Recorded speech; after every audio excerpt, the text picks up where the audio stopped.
welcome to Real Estate Done Rightish, your favorite podcast for realtors by realtors. I'm Jen. And I'm Annalie, and for a combined 30 years, we've been working in this industry just trying to figure it out. And by figuring it out, we mean... We've only cried in our cars twice this week.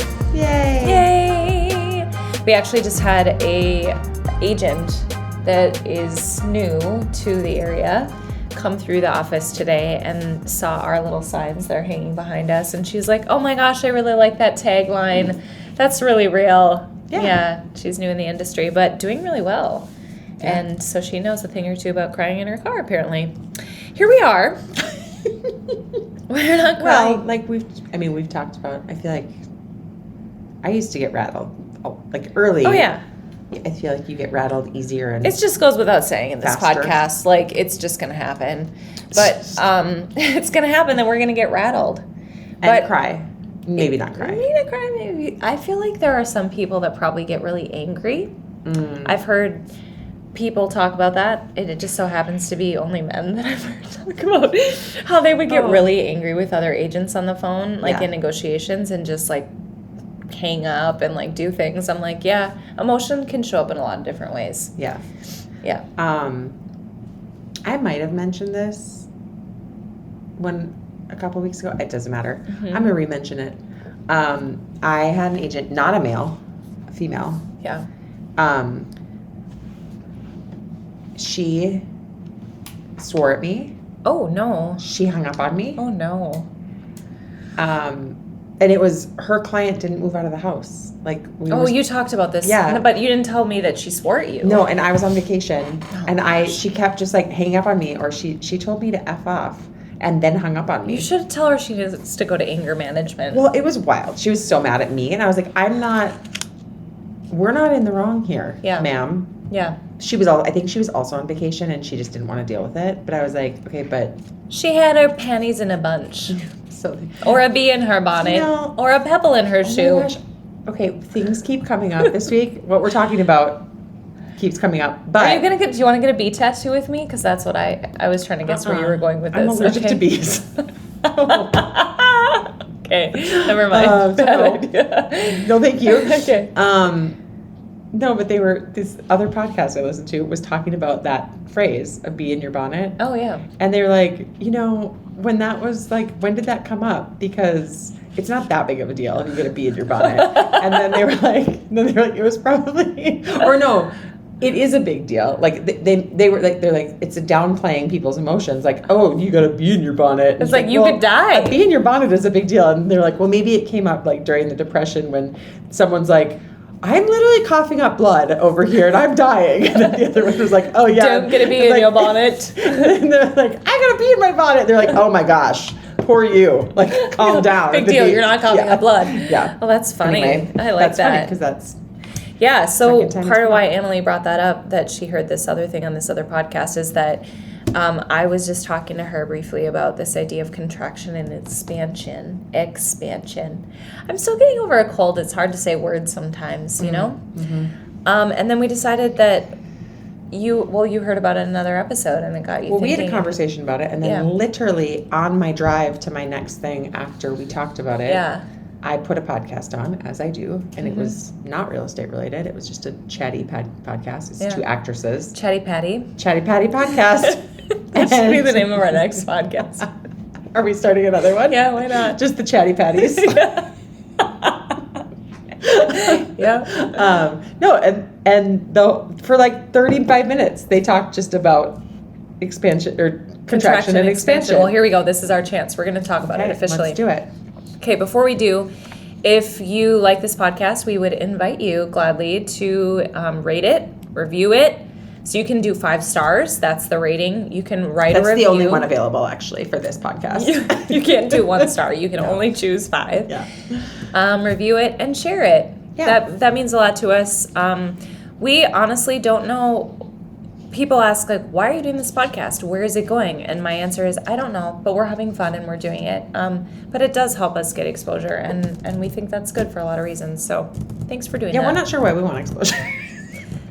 We like being exposed. No. I don't. I don't. No. But when it comes to just like this kind of stuff, Obviously. I obviously am like, yeah, I'm pretty wear my heart on my sleeve. To also listen and Okay, anyways, moving on. Contraction and expansion. Okay. So this came up for me, I don't know. You know, when I get up in the morning, I haven't done it as much lately because I've been very motivated to get into the office early, and I'm still trying to get to the gym some days a week. But I do think a lot.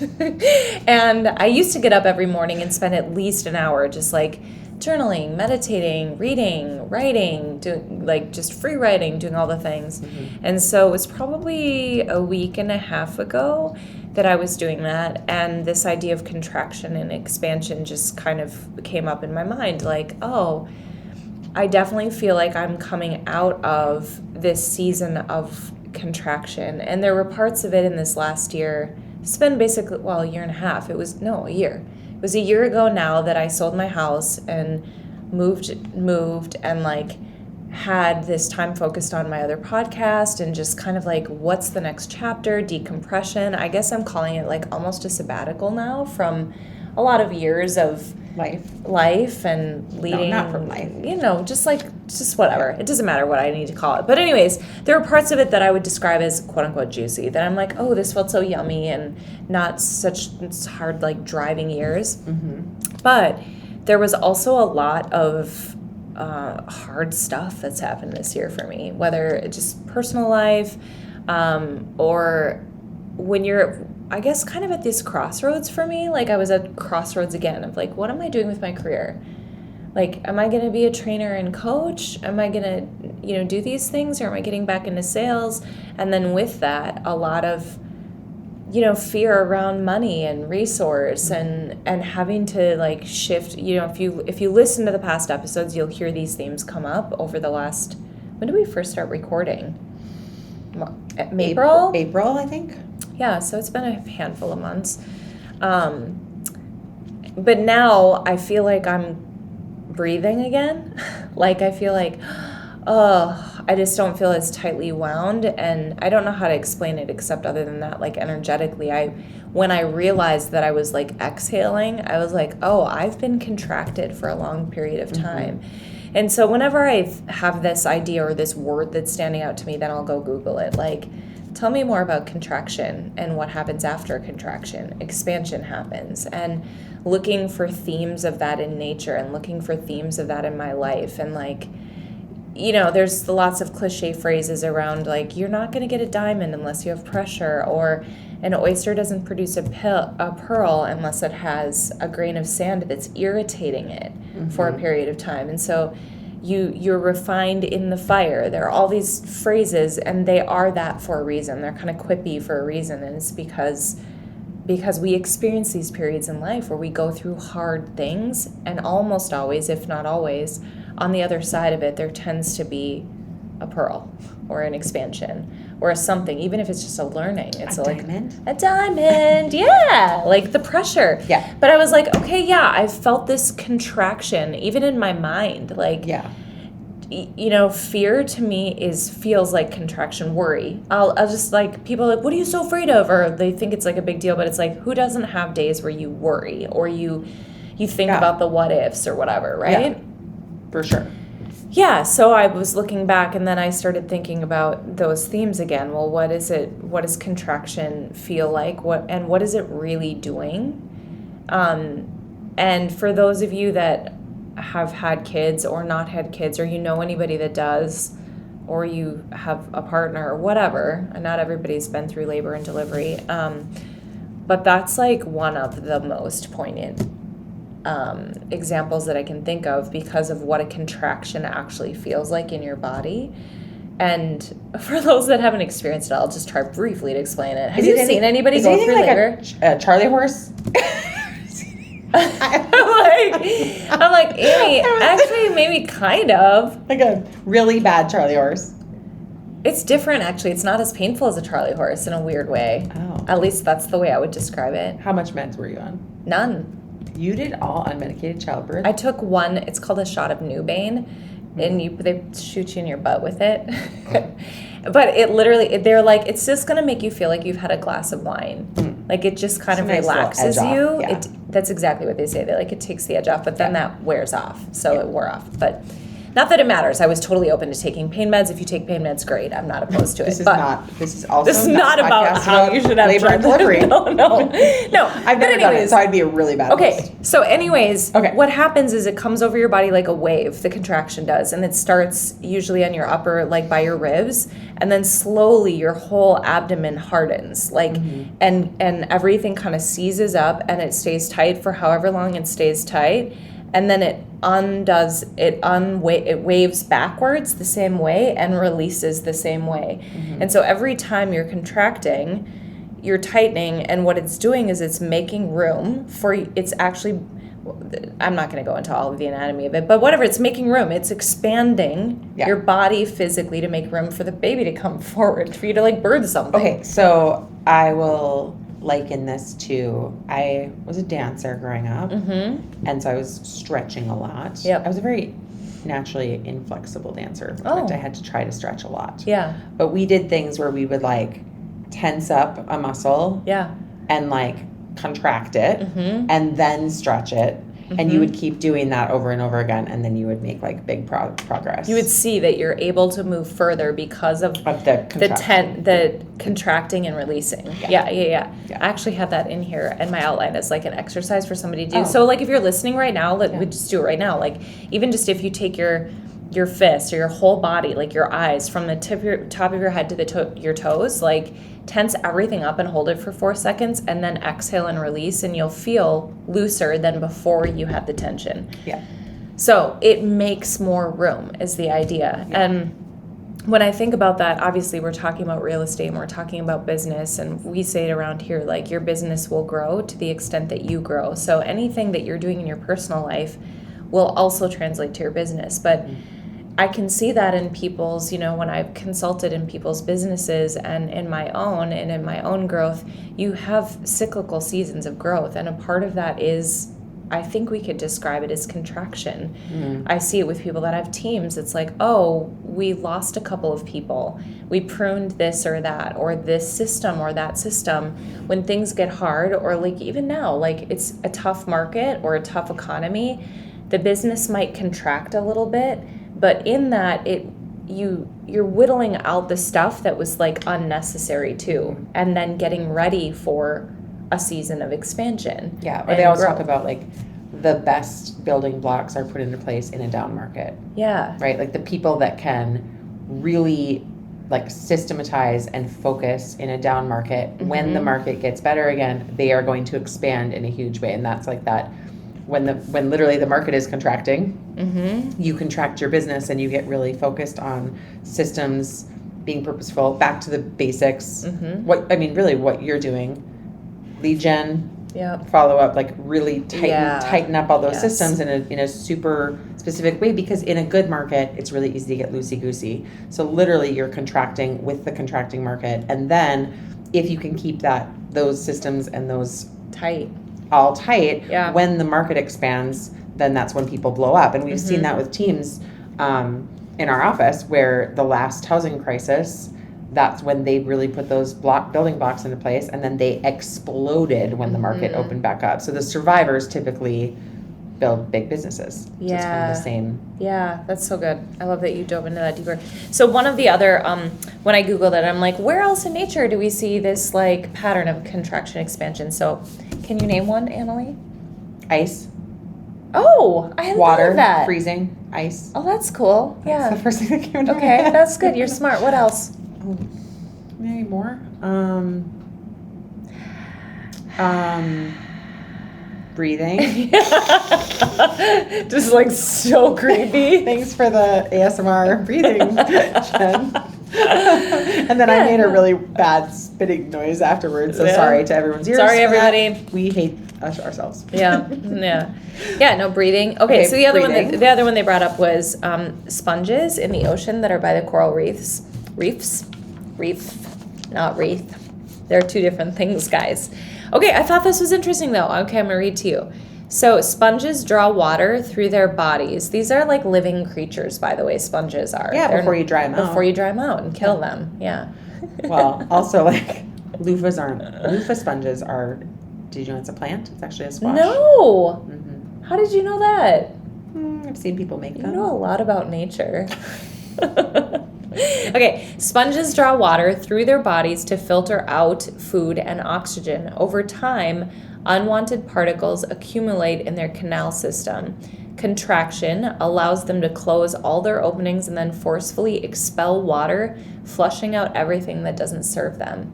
Have you seen videos of this? I feel like I want to YouTube this right now. I have not. I haven't had either, but doesn't that sound interesting? I want to go watch like an ocean documentary right now.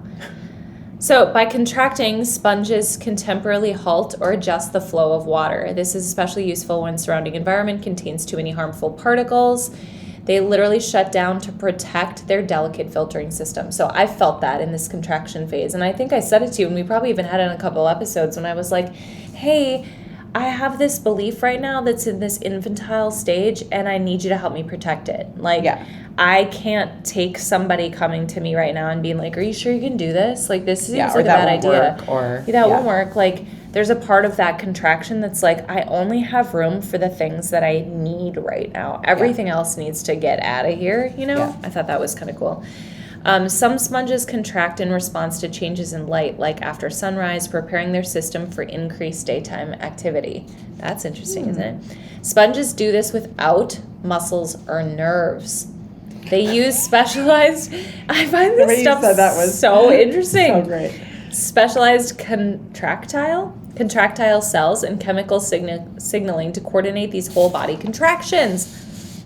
Yeah, it's not random. It's like intuitive wisdom is what... Yeah, because saying like in nature... They're not complex brain beings. They just like, in order to survive well in nature, we need to have this period of contraction in order to do well in life. Yeah. And I thought, that's interesting, because I feel like for me...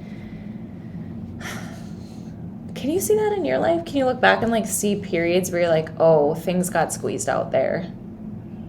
Or like a time when things felt tougher or tighter? Or not really? I mean, yes. Yeah. I mean, I'm looking back and I'm like, oh yeah, I can see these different times when things were tough for one reason or another, and it felt like I'm really going through the fire right now. Well, of course. Yeah. Yeah. Yeah, and then when you're in it, it feels like hell. And then you, or whatever version, whatever level of hard it is. Sounds dark there, but... No, but like, it's really like grief. Yeah. I'll say that. Like, or like, you lose a job, or you go through a breakup, or like whatever, a tough time, and it feels really tough. And then you come on the other side of it, and you look back, and you're like, oh, I did get refined through that. I did grow. I did expand the way that I'm thinking. I did refine whatever it is. Yeah? Yeah. Yeah.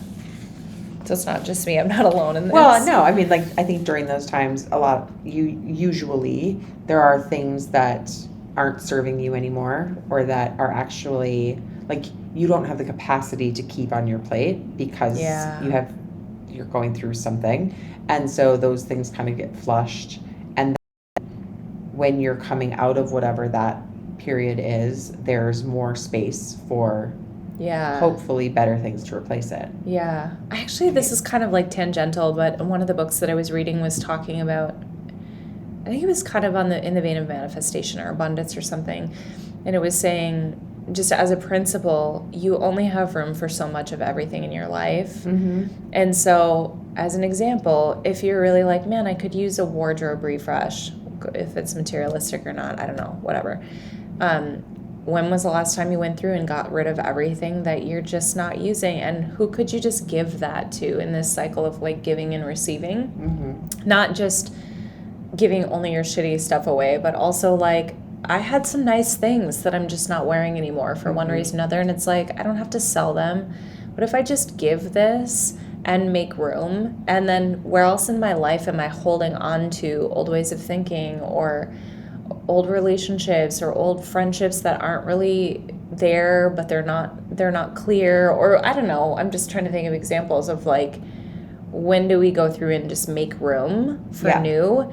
Or when are we just allowing other things to randomly fill the space that we have without being intentional about what we want to fill the space with? Yeah. You know? Yeah. I always think about this when I travel. Mm-hmm.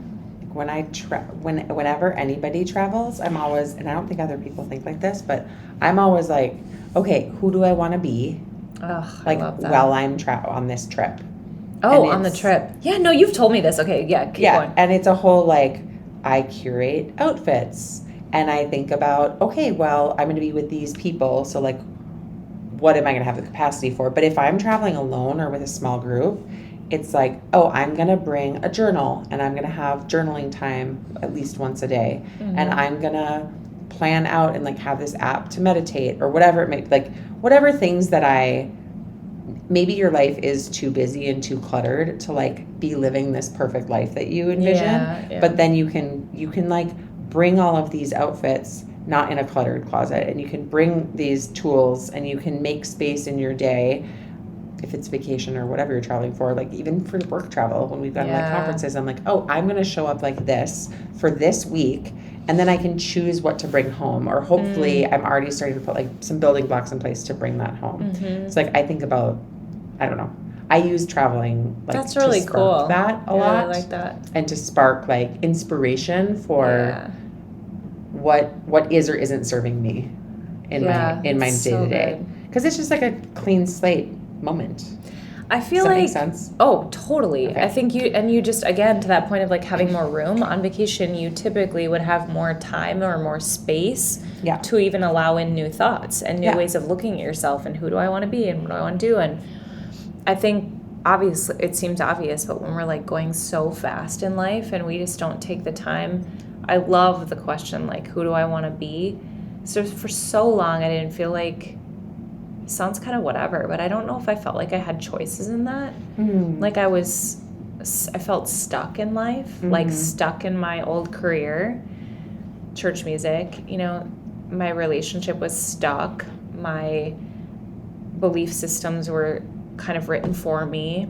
Like there was a lot that I was like, no, this is the way it is. Yeah. And maybe I feel more free because I'm an entrepreneur, and maybe that's part of why I want to be an entrepreneur.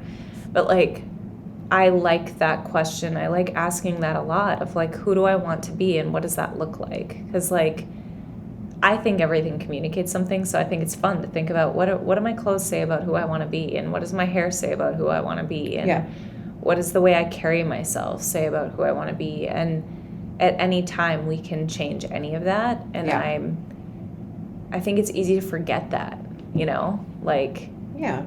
And even like this casual conversation we had with this woman that's kind of new in the industry, like about like, what do you want your business to look like? Mm-hmm. Like if we don't have enough time expanded where we can actually pause and go, is this really what I want it to look like? Because it can actually look different than hustling 24/7, or it can look like working with investors instead of first-time home buyers. It can look like a lot of different things. Yeah.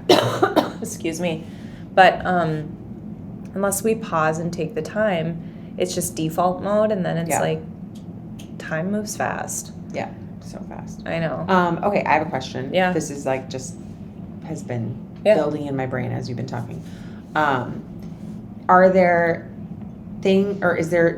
moments in your life, or is this even possible from your perspective, to like plan out contraction in order to expand? Interesting. So instead of like waiting for life to give it to you. Well, instead of the idea of like, this is something that life just hands to you, or this is a season that is like, seasons happen and we know that they're predictable, but they're out of our control. Yeah. I can't say I need it to be fall on November 1st. Right. Sometimes in Minnesota, it's summer on November 1st and sometimes it's winter. Yeah. So like, instead of the idea of like, it's something that's happening to you, are there practices to potentially take control of the expansion contraction? Oh, I love that question.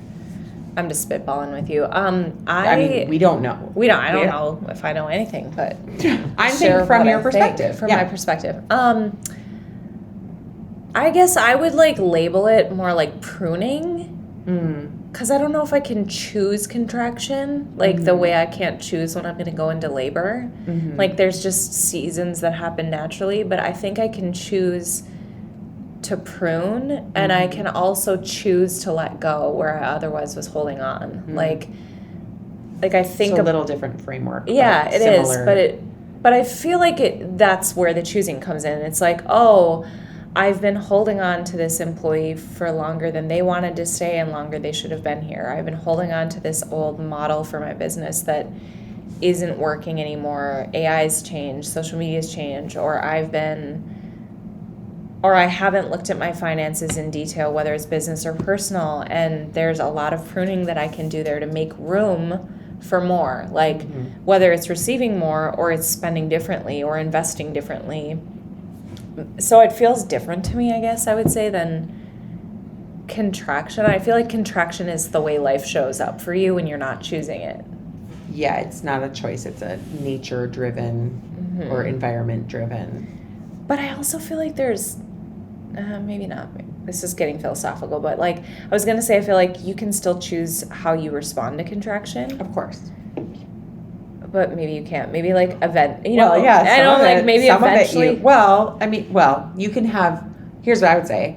You can have tools and skills to maybe help it be the best contraction it can be. Yeah. Just like you can have, I'm going back to labor, never been in labor, but I'm going to pretend for a minute. Okay. But like you can have, people learn like breathing exercises or they learn meditations to help them. So those are tools, right? To help them have a more successful or more comfortable or whatever you want to call it, labor experience or contraction experience. So I think in any situation, there's definitely like tools that you could learn and integrate to be able to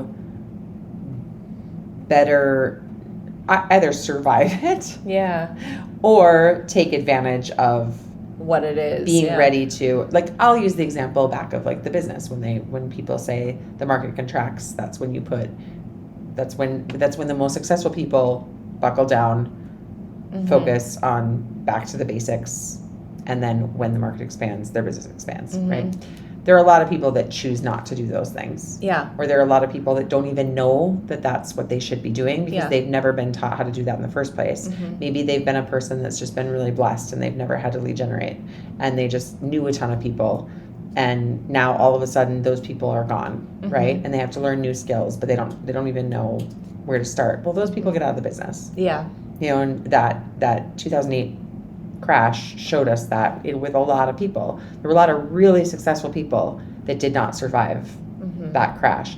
And the other people sought out tools, sought out survival tactics to like ride the contraction to get to the expansion. Yeah, that's so good. Yeah, and I think like part of what I'm thinking about is I'm going to call it mindset, but I feel like whether life is happening to you or the market's happening to you or you're choosing to like prune things or whatever, in those moments I feel like we all have all of it. Like I had moments of like, why me? You know, like why am I going through this right now? Whatever the hardship feels like or whatever it is.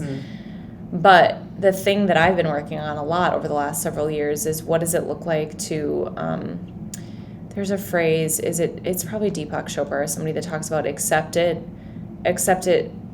change it, or leave it. You have 3 choices. And if you can't change it, you can either accept it or leave it. And that's been huge. So to me, the word that I've been using is just like surrendering, which is acceptance to me. Yeah. And so when those things hard things happen, or when the market shifts, or when we lose an employee, or whatever the hard thing is, we can resist it, but resistance doesn't do any good.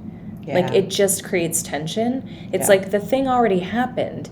You can get mad that it's happening, and you can wish that it wasn't happening, and you can resist that all day long, but it's already happened. So like I'm literally just wasting energy on resisting what already is.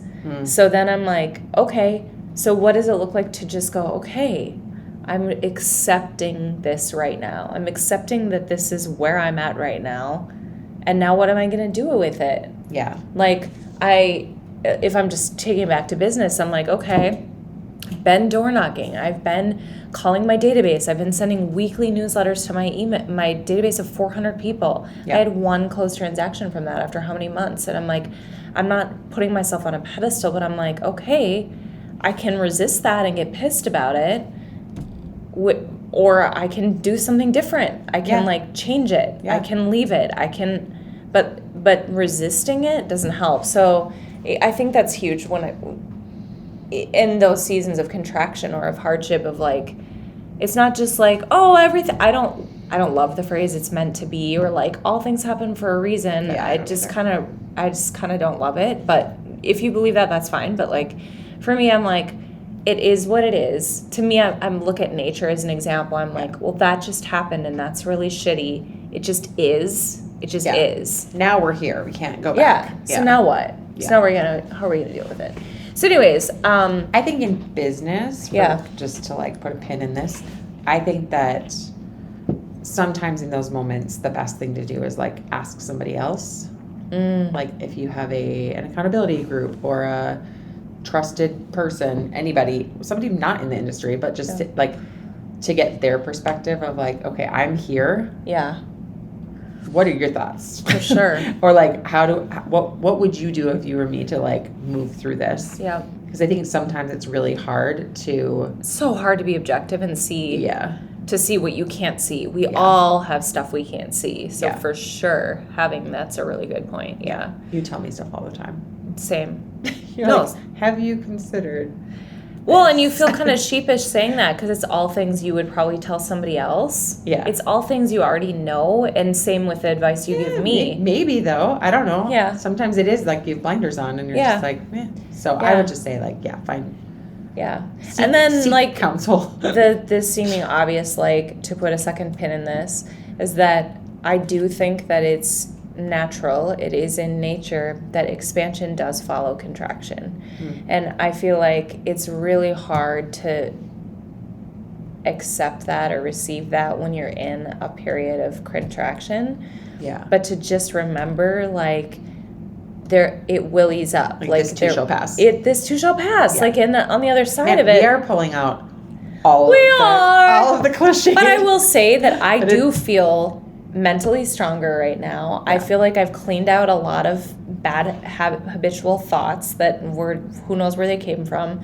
I have developed new skills. Mm-hmm. I have a different level of confidence, and I'm seeing results now. And like, oh, this is going to expand. I can see it. I can feel it. It's happening. It's happening. Yeah. But like in that contraction period, I had every doubt that it would happen. Yeah. I'm like, I don't know if this is going to happen. Yeah.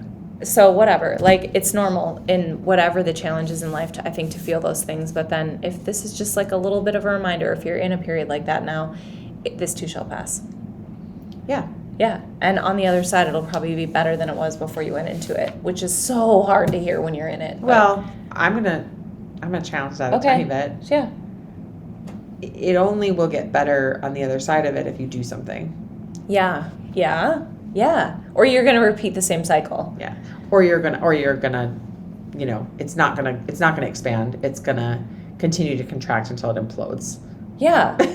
Well, putting your head in the sand is not going to get through a contraction period in a positive way. So that's a really good point. That's a really good point. This too may take a long time to pass if you don't make choices to capitalize on the compression or the contraction. Yeah, like if we go back to what we were just talking about, and I'll just speak only for me because I can't speak for other people.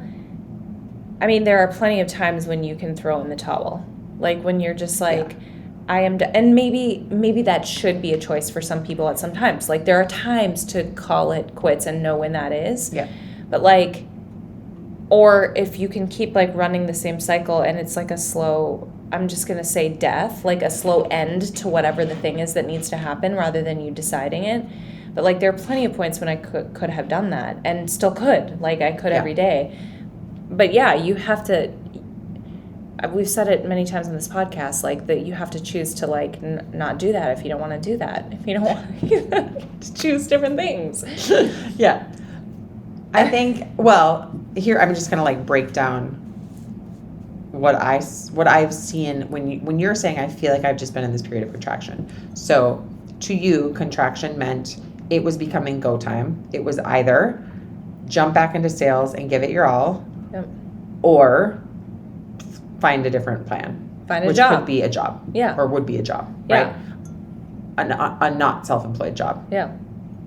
So you started, right? And the pressure is building because you have a timeline.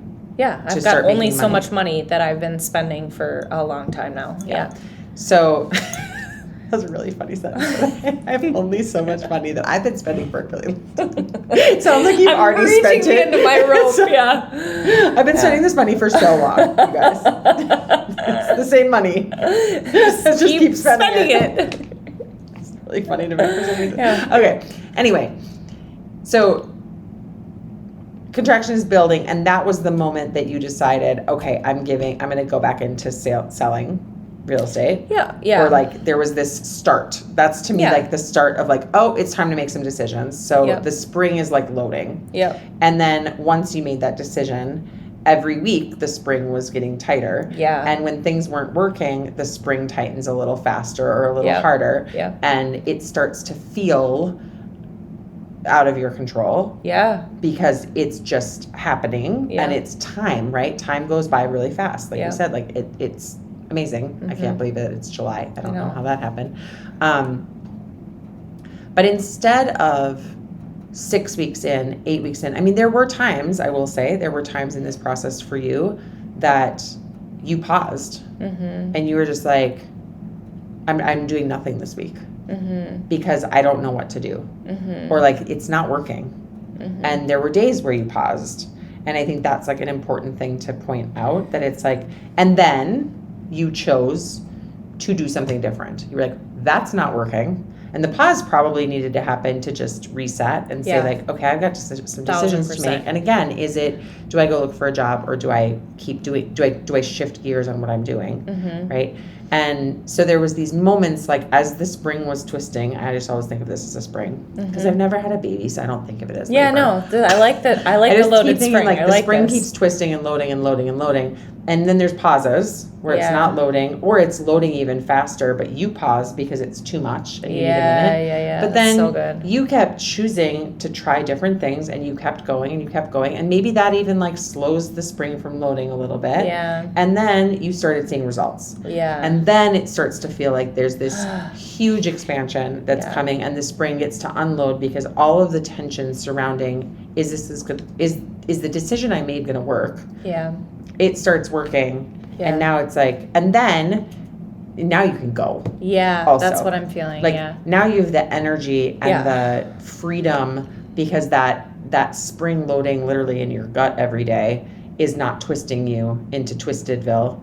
That's Twistedville you don't want to go sucks. there. Yeah. Well, and now when you're we like, let's go. Yeah, I know yeah. exactly what to Yes. do. I know that if I need to set 20 listing appointments next month, I know exactly what I need to do that. Actually, and yeah. I can do it. Yeah. Well, that's it. You've built that really quickly when you're Yeah. like, I now, and that's when I teach classes about lead generation.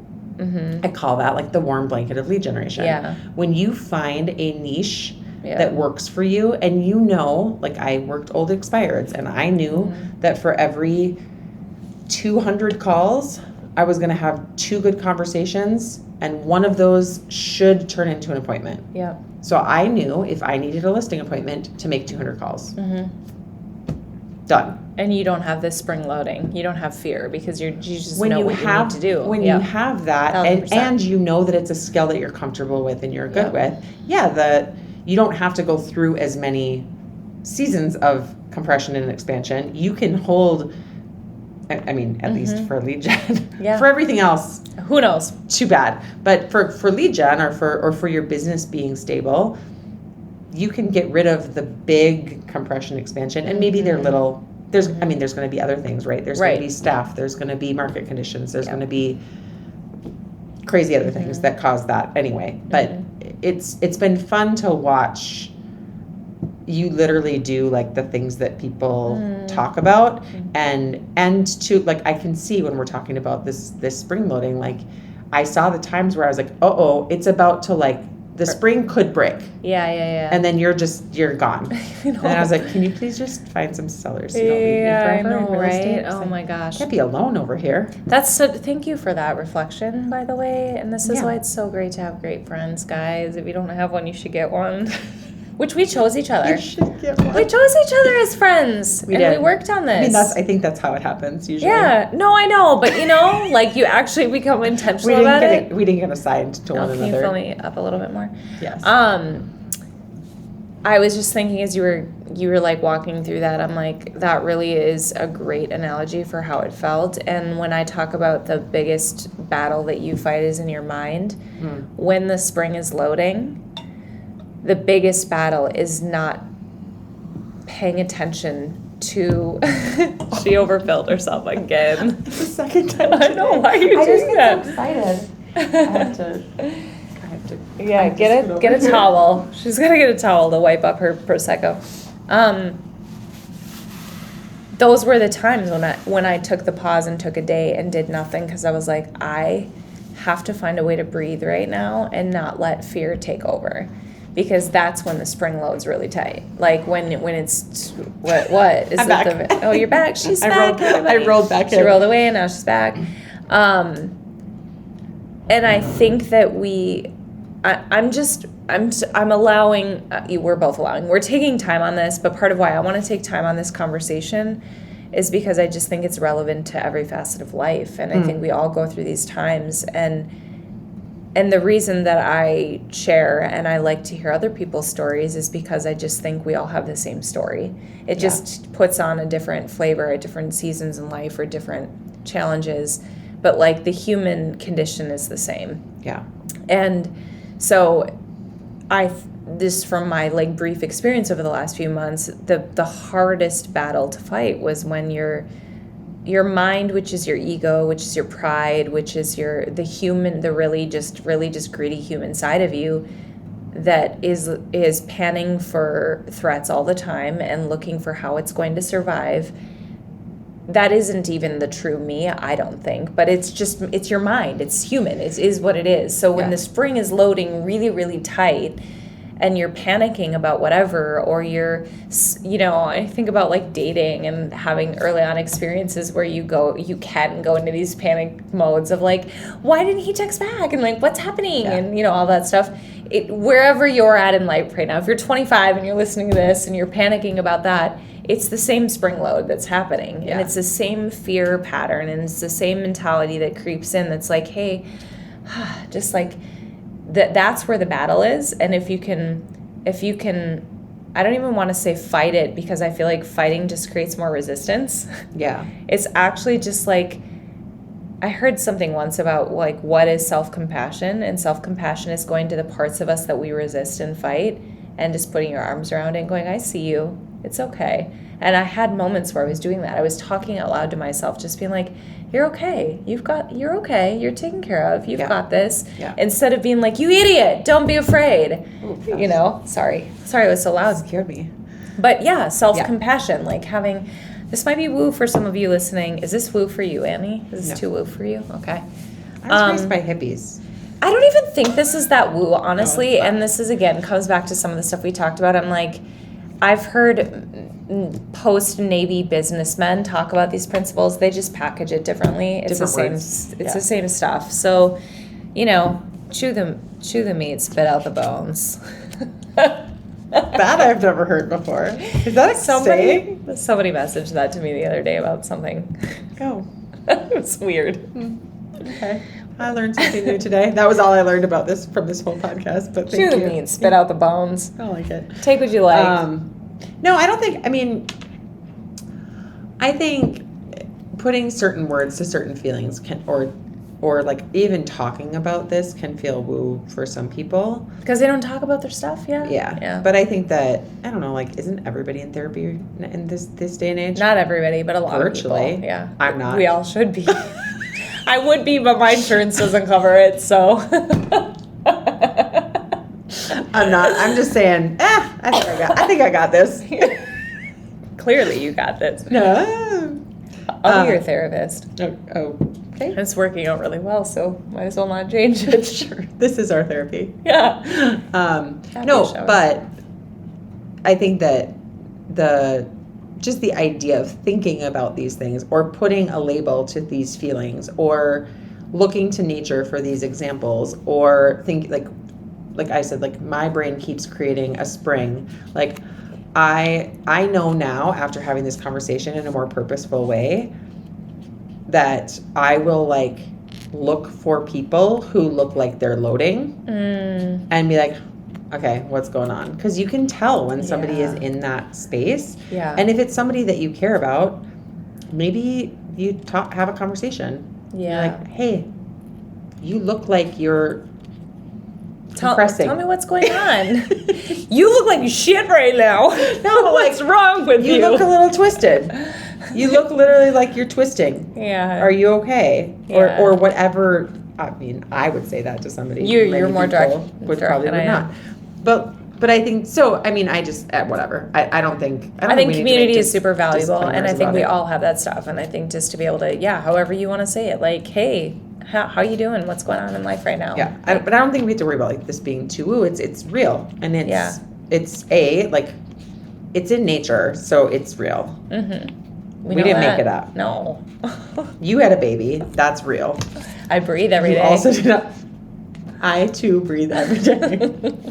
So yeah, It's I like real. it. But also, you don't get a diamond without pressure, and you don't get a pearl without an annoying grain of sand. There are lots of these examples. Well, I think also like, I've talked about like my business growth has never been huge bursts. It's been slow and long. I was just reading about this in this other book. Meta Human is this book I'm reading right now. Okay. Yeah. Well, I don't know what you're going to say about what I have to say, but keep going. But so I have not had a ton of moments of like insane pressure put on my business. I've also made choices. I've lived below my means for a lot of my life, or I made choices to like figure it out when the market crashed. I figured it out, right? I was very young. I took up other real estate jobs. I was helping anybody that I could with anything to make money. Yeah. So, but I've also never had big bursts of growth. It's always been kind of just a slow, and it took me a very long time to get to be what I would consider to be relatively successful in the business. Again, when I'm teaching people, I use myself as an example of if you don't have the time or honestly, the just stick-to-itiveness to really struggle or to have this very slow trajectory, you better get on it, and you better make some, like, you did not have 20 years. No. To be like, oh, I'll just do this until it works. Yeah. And I'll do it my way, and it'll be slow, and it'll be successful, but it's not going to be instantly successful. So what's interesting about that is like it's almost like, could you seek out, like, sometimes it's like, could you seek out something to cause a little fire under your tush? Yeah. Well, and that comes back to what we were talking about. Like, is that what you even want? And if, like, you don't want that and you don't need that, then you don't need that, right. And, like, if there's something motivating you that you are really, like, I want to quadruple my business this year, for whatever reason, like, you absolutely can. Like, I think almost anybody can do that, but if you don't need to, why? Like, and I challenged a lot of agents on that were not enjoying life at all and were demolishing other aspects of their life in the name of hitting some goal. And they were creating their own contraction in that because they were experiencing these contraction points at other places of life. But I would really challenge them on, like, for what? Yeah. Like, do you really want that? Or, like, is it just because you're trying to keep up with the lifestyle that you don't even really want? Like, we've heard so many, I think I just read something that Jim Carrey, I can't remember the quote, but he was talking about, like, I think it was something like, I wish everybody could get rich and famous so that they I would just saw that quote Did you too. just see it? Yeah. So it was like, what is it? I wish everybody could get rich and famous so that they could see that that's not the answer, or something like that. Yeah, it was like rich and famous so they could experience every single thing they could ever want to in the world and realize that, I don't know. I didn't see the whole thing. I just saw like the beginning of it. But it was really about that the richness and the fame was not the answer. It's to not anything. the answer. Like, No. and I Didn't solve think anything. we know that intellectually, and many of us know that. And so I think being mindful that up to a certain point of lifestyle wise, so if you get caught, again, I've said this to so many people, and I have to remind myself of this sometimes, like, if you get caught living a lifestyle that you don't really even care to maintain, you do have a choice. Like, you can choose to sell the house that's super expensive. Like, I'm looking at that when I buy next. We were just talking about this. I'm like, am I cool with living in a duplex in a part of the city that's maybe not ideal? Because how much do I really care about how nice the house is versus the freedom that I have over the longevity of my life to travel, Yeah. and set aside retirement in a meaningful way. And like, we always have choices, but I feel like it's like, well, I can't do that. Well, why? Right. What will people think? What will they think? Who cares? Do you care? Well, why do you care? I mean, Yeah. are we willing to investigate ourselves enough to go there and be like, oh, I'm creating contraction for myself for no good reason because I'm afraid of what people think of me. Oh, yeah. Like, is that what the book says? No. Oh, the book. The book is called Metahuman, and he got into some quantum physics stuff, but he talked about like how everything in us, like if you had a shoe that was really too small, this is one example he used, over the course of time, it would be years, the anatomy of your body would actually change and you'd end up with a limp and like a lopsided body to accommodate for the shoe that you wore that was too small. So he was saying like, we look at our bones and we look at our bodies and we look at them as permanent fixtures that are hard matter, that are not malleable. And he was making the point that everything in life is malleable, and just because we don't see this instant change, it doesn't mean that it's not changeable, sometimes the change just will happen over time, but it doesn't mean that it's not changing. And it seems like a basic thing when we're talking about manifestation or abundance or like quick bursts of energy or quick changes. It's like, oh, well, because I didn't get it that way, it's not happening. And it's like, no, if there's enough of the right pressure or the right circumstances in your life or the right choices in your life, it will change over time. So that's what made me think of that. Interesting. Yeah, interesting. I listened to so much of that book on the way up to this lake property, and it's not an easy book to read or listen to. Some of those books I cannot listen to because I find myself thinking about something else. I was doing the same thing. thing. And then 28 minutes goes by, and I'm like, oh no, I didn't hear a word of any of that. I just had a daydream about who knows what. Probably redecorating. What do you daydream about? Probably redecorating a house. Really? Or renovating a house. I think about that a lot. What do you think that means? I don't know. I like pretty things. Or says, oh, let's talk about your pretty things. Not ready yet? Okay. Not ready yet. It's still in a baby phase. It's still infantile. My pretty things. We'll talk about your pretty things later. We'll talk about them later. It's so weird. It's making things pretty. It's not my pretty things. These are two different things. Very different things. Okay, you're going to have to edit all that out. No, I'm not. No one's listening this far in anyways. If you listen this far, It got really us. philosophical for a long time. I feel like this episode might be kind of boring. I disagree, and I'm offended by that statement.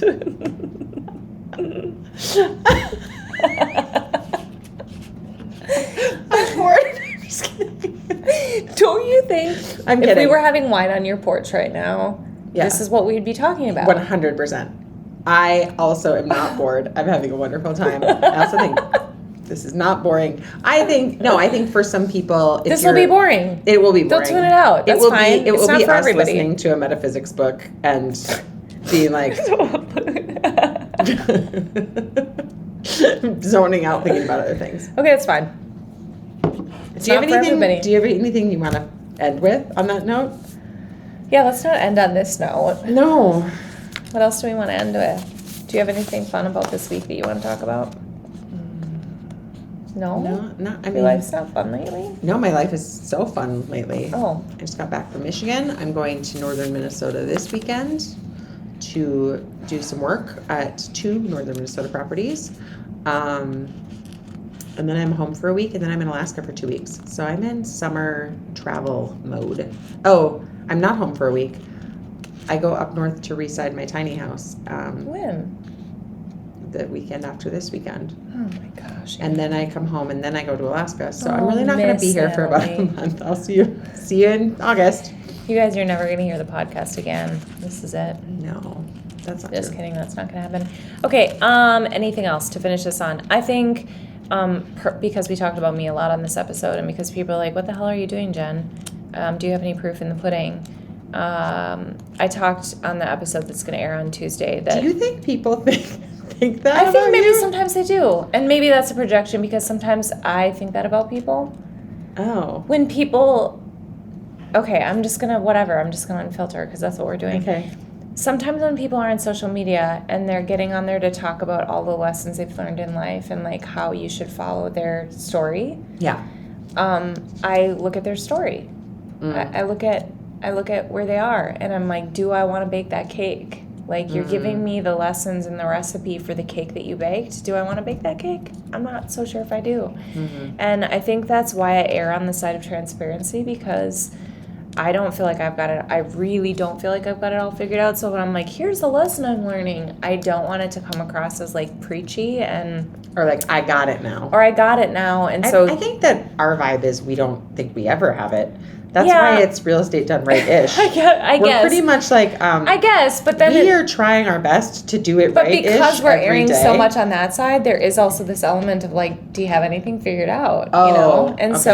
so that's kind of where I'm leaning right now. I'm like, I don't want to sound preachy and like I have it figured out, but I also don't want to seem like I have nothing figured out, you know? Hey, we're walking a tight wire. I'm right there with you. Yeah. So all that to be said, I feel like I am finding what's working for me, and and I'm very encouraged. I set a goal to take 3 listings in June, and I took them, and I'm like putting a little asterisk next to it because one of the listings I took it's a for sale by owner that we wrote an exclusion in that they can have the right to continue to sell the property for 30 days, and it's a 30-day contract. And I was like, I'm hitting this goal and I'm signing a 3rd listing and I'm going to overcome every objection. And he like noted that. He's like, you're not taking no for an answer. I'm like, no, why would I? I can sell your house. Like I totally just like went after it.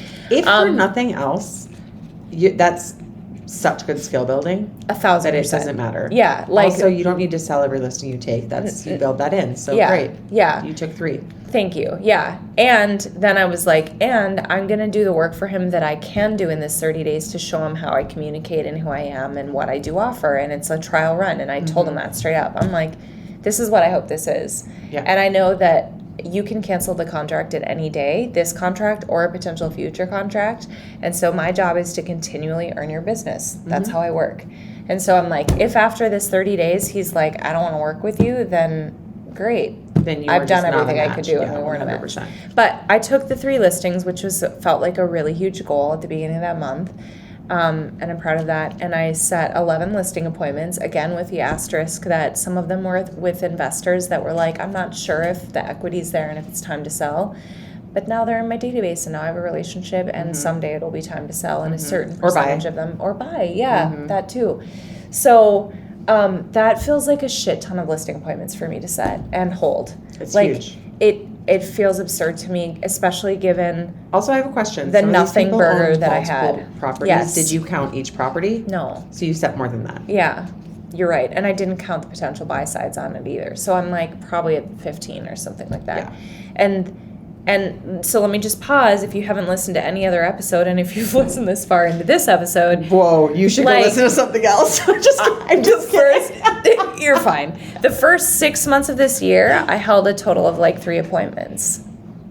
And this last month, I held 15. Yeah. And so like when I'm talking about contraction and expansion, I don't know how else to talk about. I felt so contracted, and now I feel expanded. And now, to your point, I'm like, oh, now I know what's working, and now I can refine like at what points am I not getting the contract? Are they not selling? Are they not getting on market? What are the points? Now I know the roadmap now, but it was like, I felt lost. Yeah. You also now will start to have the freedom to not set certain appointments. Yeah. You will have the freedom to start building off business that you have. You know, there's going to be, you know, additional opportunities that you get because you have business rolling. So it's, Yeah. Things are going to be great. I hope so. If not, I will learn from it. They are. They're always great on the other side of the bed. Contraction and expansion. Okay, anything else, Annalyn? I think so. You don't want to say goodbye, do you? No. Let's just sit here and talk all day. No. I feel like the real truth, and I'm not going to spill any beans that I can't spill, but like when we started this podcast, we were like, let's just talk like we would if we were on your deck. Yeah. There's certain things we're not talking about on here. That is true. That's why you have to get to know us and then you get invited to our deck, and then you can. Okay, so for this episode, that's all for this episode of Real Estate Done Rightish. Until next time, cheers to doing it rightish.